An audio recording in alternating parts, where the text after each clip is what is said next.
1 to 5, but there were decimal points in between, 1.1, 1.2. Each whole number also had its 9 decimal points as well.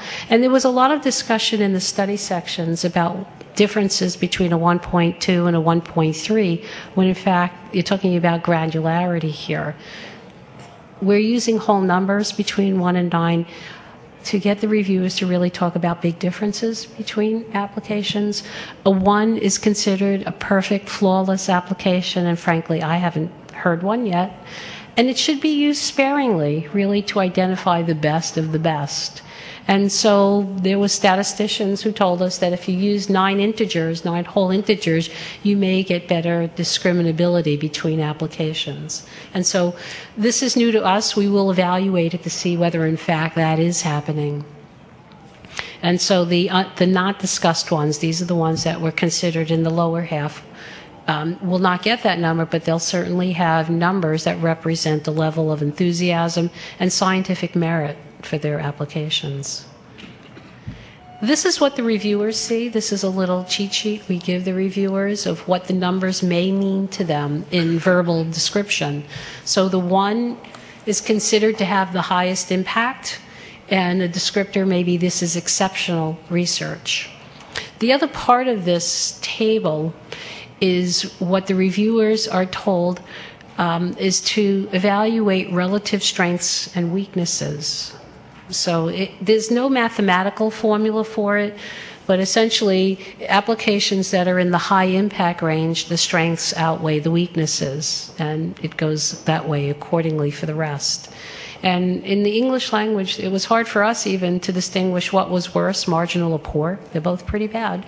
But reviewers really needed to send a message in words to the applicant why they felt the application merited those scores. And we're seeing that now. So what happens at the study section? So each application is assigned 3 reviewers. Each of those reviewers are assigning their initial impact score as well as the criterion scores. The criterion scores are not discussed in the meeting. We take the average of the 3 impact scores from the assigned reviewers, and we set the order of review from the very best to the not so good. It goes from 1 all the way down. It may go all the way down to 9. And the reason for that is that the order of review of discussion in the study section was rather random. Reviewers may hear very positive reviews and not so good reviews. So it was hard for reviewers to calibrate within the meeting. But when you do these in relative rank order, it's easier for reviewers to recalibrate as they hear the discussion.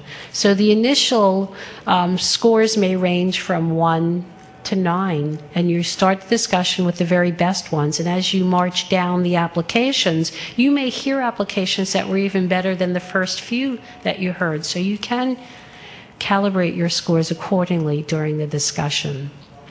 It requires that all reviewers attend the meeting. The meeting is like this. It's in a room not so big, but certainly a table this big. There are 20 to 30 reviewers at the table, and each person in the room is going to vote on the application.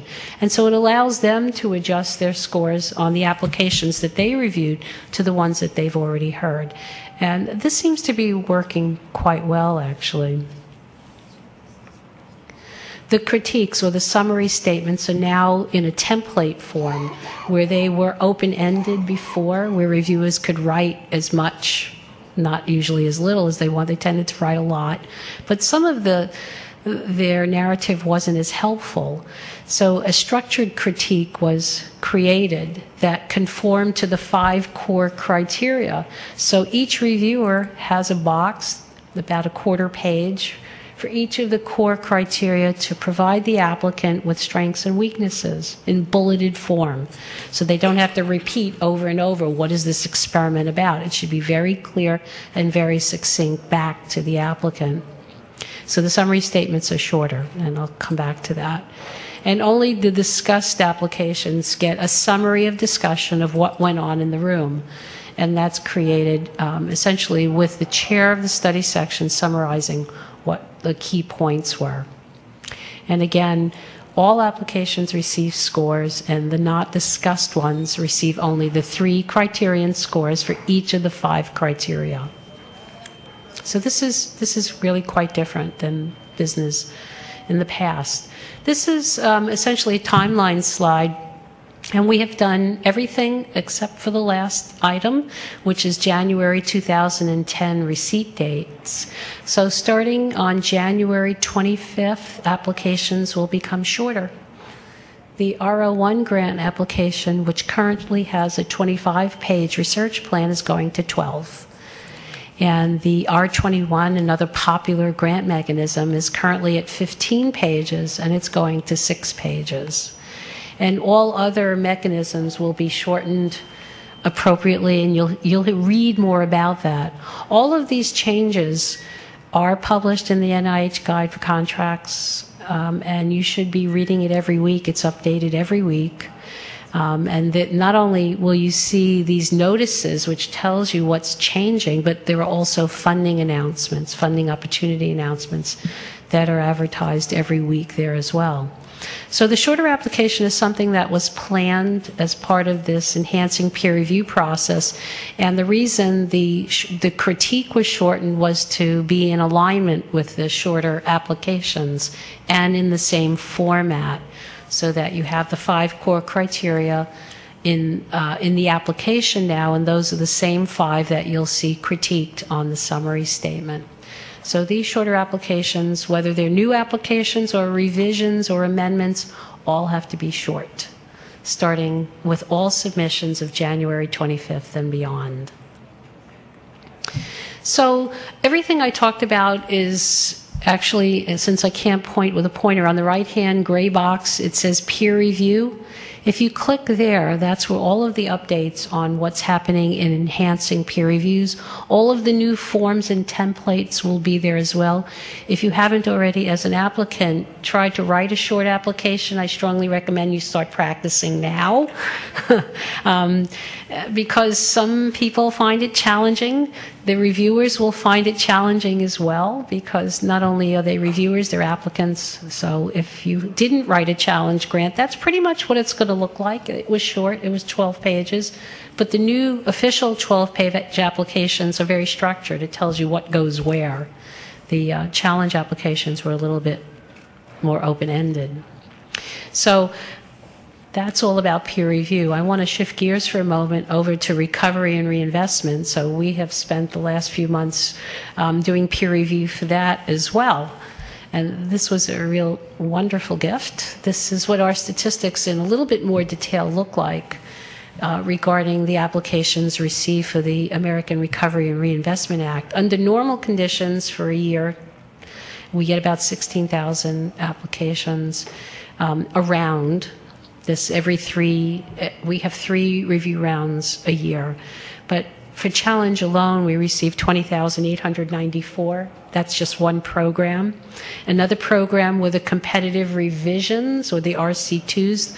Those of you who had funded research through NIH could come in with another grant application at the budget at the same level as your original one, and that also went for peer review. We had over 2,000 of those. We also had the Grant Opportunity Program, or the GO grants.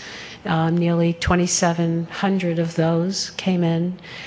So in one review round, the bottom line is that we received more than 40,000 applications. Now, these are not 40,000 new and brand new people, but of that 40,000, a significant number of them, particularly for the Challenge Program, are people who have never applied to NIH before with ideas. So this is really terrific, and a significant number of them were funded in the end. So it was a great stimulus to the scientific community. There is still one funding announcement available under the American Recovery and Reinvestment Act, and it is relevant to this group because the goal is to build sustainable community-linked infrastructure to enable health science research. So those of you who are in a position to submit grant applications should take a look at this opportunity. And the receipt date is not until December. So you have some time to review it and decide what you need to do to apply for that program. So I bring that to your attention. Again, this is listed in the NIH